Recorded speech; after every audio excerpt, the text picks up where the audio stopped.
Good afternoon, ladies and gentlemen. It is a pleasure to be here, and I would like to thank organizers for the invitation. And I'm really glad that I have this chance to see another group in action. So thank you for the invitation.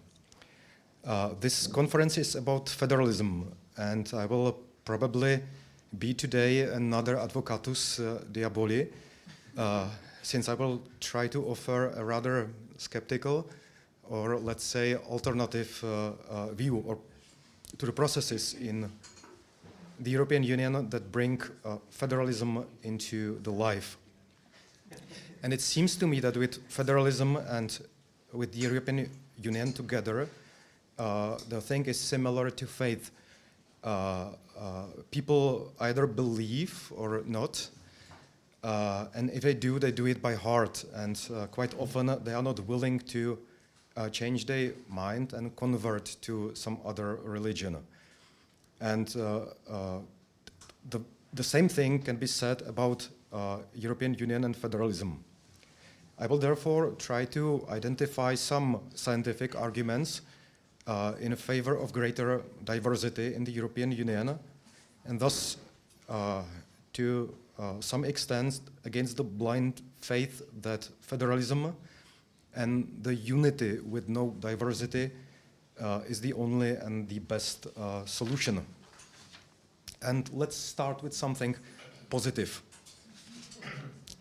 Have you thought about the fact that each of you is a champion of evolution? You, and I mean every single one of you, are the winners of the diversity game. Until I became a vice dean at our faculty, I had absolutely no idea how many people there are with various psychological problems among us. And the number is huge. And I wonder why. We are at the pinnacle of evolution. There is no need to feel bad or depressed. We have succeeded among millions of others, and each of us represent the top of a selection over the past million of years. And that's not a bad feeling, is it? And why do I say that? Well, I was wondering one day whether these evolutionary processes can also be traced in the European Union and its law. And if so, whether we are able to identify them, generalize them, and apply them to the further development of law in the European Union and member states. And the fact is that the European Union currently faces or has faced several crises. Professor Trociani named some of them. Nevertheless, I'm convinced that these crises are not crises of the European Union itself. EU may not always be effective in its functioning, but it certainly is not defective. We often hear that the answer to all problems the European Union has should be more Europe. And I'm afraid that such a solution does not address the core of the problem. The problem we have is political, and our reaction to it should also be political, of political nature. You can see also a huge gap between elites and ordinary people. Ordinary people often perceive the European Union as a threat, especially in the country where I come from, in the Czech Republic, whereas elites are quite often in favor of the European Union since they have more possibilities to enjoy its advantages. I always tell my students, be grateful and be nice to the cleaning ladies when you enter the building of the Faculty of Law. They are doing their job quite well. That's one thing, that's first thing. And the second thing is that through their taxes, they contribute to your lives and to the possibility to visit other countries through Erasmus. And I don't have these possibilities. So by thanking them, that's the only, that's the small thing, the only small thing you can do. Ordinary people, at least in my country, tend to blame European Union even for things for which the EU is not responsible, with which it has nothing in common. So more EU solution, which is quite often proposed from EU politicians, would therefore mean that there are more things for which the EU could be blamed by people. And I'm convinced that sometimes it is better to make one step back in order to be able to move forward in future. And this step back should be made both by the European Union as well as by member states. So therefore, in my presentation, I will focus on both of them. Member states have the power to change the primary law.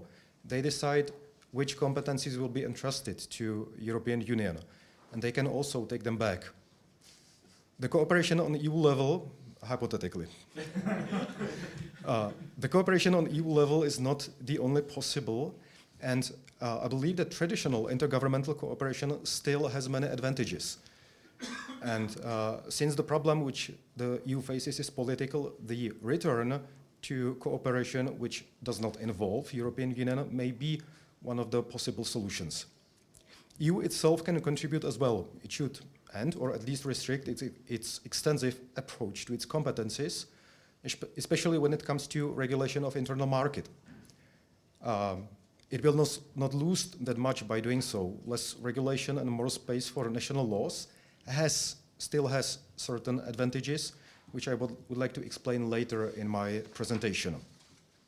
I will only briefly deal with issues that concern member states and intergovernmentalism, since there is not enough time here and that's a topic for a whole lecture. But it seems to me that member states in general are quite often willing to cooperate, but have doubt or resist further delegation of powers to the European Union. They fear another restriction of their sovereignty. And here, the intergovernmentalism may be the solution. Further cooperation among member states may be achieved through ordinary international law and through international treaties. And such approach has some advantages. Because there is no involvement of the European Union, there is a lower risk of it being discredited. Literally, and that second advantage, literally anything can be regulated by international treaties as long as it does not already fall within the EU's scope of competencies. The third reason, and for me this one is the most important, national parliaments are involved in treaty-making process which solves the major problem of the European Union, and that's the democratic deficit. And should we react on a new problem, it is much easier to conclude an international treaty than to change primary law. Since such change is formalized, it requires involvement of EU itself. And another advantage is that the international law is more flexible due to the possibility of reservations and greater individualization, the possibility of individualization of international treaties. And in addition to that, not all member states must be involved, which makes it easier to conclude such international treaties. And finally, if the solution is successful, EU may step in, and as it has done already, and there are many examples, for example, the private international law and the Brussels and Rome Conventions, which have been replaced by EU regulation, Schengen, Acquis, and so on. And not only member states, but also the European Union may contribute and help to solve the problem. However, that presupposes complete re-evaluation of its policy and the concept of its powers, or how the EU approaches them. Well, and here the crucial provision of my interest is the Article 114 of the Treaty on Functioning of the European Union. You can see it on this slide. According to this provision, the EU has competence to adopt measures for approximation of national laws, which have as their object the establishment and functioning of the internal market. And this provision has traditionally, or was traditionally interpreted in a broad way by the Commission. It seems to me that from the perspective of Commission, almost any difference in national legal orders has been perceived as a threat, and the solution to such threat was harmonization of national standards by EU directives or even their replacement by regulation. The Court of Justice adopted somewhat restrictive approach in a famous case, German case, tobacco advertisement. According to this case, obstacles to internal market must be either existing or potential, but not merely hypothetical. Otherwise, the EU does not have the competence to legislate. But this was just one case, so I don't think that it represents a standard. At least the practice of the Commission speaks otherwise. Well, and in addition to that, we have the principle of subsidiarity as additional limitation that must be taken to the account by EU institutions. However, reality is much different. In practice, the principle of subsidiarity is assessed only formally, as many authors quite often criticize in their articles. And in addition to that, the competence based on Article 114 is quite often overused. Legislation is adopted by the EU even in situations where differences in legislation lead only to a limited number of cases of distortion in the internal market. It is more a policy tool, and national legislation is quite often harmonized even where the center of the gravity of the problem lies in purely internal transactions. Just to mention one example, the whole consumer protection is to a large extent harmonized, but in practice the absolute majority of transactions are purely national. In addition to that, as some authors point out, many directives recently resembles regulations, as they are comprehensive with no or with very limited space for individual needs of member states. So as such, they are quite often regulations by their nature. And we can see that many of them have been gradually replaced. The GDPR probably is the most famous one. So the European Union efforts to regulate everything may, at least as it seems to me, to be sometimes counterproductive. There is a risk that we are losing something important, a great opportunity, and Europe is becoming unified with no diversity. Which finally brings me to the biology point. It was a long introduction, so I apologize for that. But the thing we may be missing is the possibility to make national laws better through natural evolution. My point is that differences in national legal orders shall not always be perceived as a threat to a single market. Unification sometimes is something pragmatical and needed, but it's not true in all cases. Sometimes these differences are natural, and sometimes they may even contribute to the development of the internal market and of the laws of member states. Since the wide variety of national legislations allows us to test different legal solutions to same or similar problems. And the crucial thing is that it is the EU law and the way the Court of Justice has interpreted for freedoms that brings national legal orders into direct and natural competition. And I believe that principles of Darwinism, which we know from nature, can be applied to it as well. I will demonstrate it later. Crucial is the principle of mutual recognition. This principle of mutual recognition has been formulated, for example, in an old but still famous case, Cassis de Dijon, and it plays a crucial role in this process. Without it, the people would not have the option of direct choice. States and their legal orders are limited to the territory, but because of the principle of mutual recognition, these legal orders are no more isolated one from the other. They are not limited just to the territory of a respective state, but they can interact one with the other. And from this perspective, individual norms and institutes can be considered as replicators, as they are copied from one state to another if they prove to be successful. And this can be easily demonstrated and empirically proved on an example from the company law.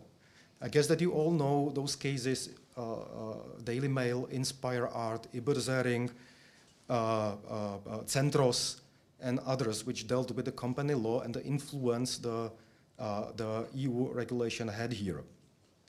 And due to this case law of the Court of Justice, the United Kingdom's regulation of company law has significantly influenced laws in continental member states of the European Union, including the Czech Republic. And it was because of the fact that people were able to assess the advantages of British regulation. It was open to them through the EU law and the case law of the Court of Justice. And they were able, the EU law allowed them to take the advantage from the internal market by the possibility of registering the company in Great Britain. And as a reaction, the Czech laws and laws of many other states had to be adjusted to something that was not even considered to be possible or manageable before the situation occurred. So, by doing so, in this particular case, it turned out that the British regulation of company law was the winner of a selection process. The people were able to decide which legal regulation is the one which is best for them, which is kind of funny since the company which was touched the most was the limited liability company, which was invented by Germans in, I believe, 1899. But 100 years later, the Britons taught the Germans how the company law may function. And this process of natural selection is possible only as long as there is a variety of solutions in national legal orders. If we harmonize them, we significantly eliminate the possibility that new solutions emerge and will be tested. So natural selection is, in such a situation, replaced by union's dictate. And I believe that the Article 114, which you have seen before a while, allows for such an approach and for such an interpretation, and that is only a matter of your mindset and of the values. And by the way, when I was thinking about this, I was also trying to find some literature about the evolutionary principles and their functioning in social sciences. I have found some of them were general. When it came to law, I found only 2 articles, one by Zambony and one by Slovak author, which has published this article in one of the Czech legal journal. The American theory of law was paying way more attention to this problematic. And there is the social theory of legal evolution, doctrinal theories of legal evolution, economic theories of legal evolution, and social biological theories of legal evolution. But none of them can explain the role of EU law, as they usually focus either on the development of the law as a system, and thus, by their very nature, they can be only descriptive. They can only see what was happening in past, but cannot predict what will happen in future. And the similar thing applies to doctrinal theories of legal evolution. Some of them are too general, which is case of economic theories of evolution, and some of them apply solely to US legal system, as they are too much focused on the role of judiciary, which is not really the case in case of our jurisdictions. But none of these theories was applicable to the EU law itself and to the European Union or similar organization. But only within the European Union, the evolutionary theory really does make sense, as only here the national legal orders do compete one with the other. And if we federalize the European Union, will we not lose this unique opportunity for competition between legal orders? So I'm coming to a conclusion. From this perspective, the extensive harmonization or even unification of national laws might be something counterproductive, as it stops the natural development of law induced by behavior of people. And I'm not absolutely against the unification, but it has been done only in those cases where it really makes sense. GDPR, for example, is a nice example of a situation where the uniform regulation is extremely useful. And the advantage of the European Union and its law and the case law of the Court of Justice to me is that it brings national laws into direct competition, and that thus it overcomes the territorial principle which limits the application of national law abroad, and thus the direct competition. And even if we choose to change the approach, the role of European Union will not be reduced. The role of European Union may still be important even if it does not directly regulate things by its laws. Without the European Union, and that's why it is important, the competition of national legal orders would not be possible. In addition to that, I believe that the EU should not try to replace the national legal solutions as much as possible, but rather facilitate their functioning by appropriate coordination. So here, for example, to give some specific example, I believe that the European Union has capacity to assist member states and help them with the exchange of information concerning functioning of their national laws. And only EU has the capacity, either alone or, for example, through grant funding of experts, to fund translations of national laws. This institute has done a lot of work when it comes to comparative approach of law to the law. And this is something extremely valuable, but we need also a second leg to support this, this approach. And I believe, I mean, I personally, I would be grateful if I could read Hungarian commentary on civil code, since there is where I can find the living law with the case law of the courts, and that's because of the language barrier which we have in European Union, not accessible. So I believe that European Union might have these priorities to focus on the laws in member states, perhaps the translation, to open this wealth of new ideas and solutions. So to me, this diversity is an opportunity to test different paths to same goals. And it can therefore, if properly grasped, be a path to greater efficiency rather than an obstacle. And I can see the positive role the EU may have here. And again, there are, without any doubt, some areas where uniform regulation is absolutely necessary. And I'm saying that as a former attorney at law, since I know that it was a pain trying to find out what's the regulation in some other state where my client is doing its business. But it should not be a general rule. The EU should be more humble and perhaps self-restricting, should adopt a self-restrictive approach, and it may not be, a bad thing. And I'm saying that as a EU lawyer, so somebody who can see the sense in European integration. Thank you for your attention.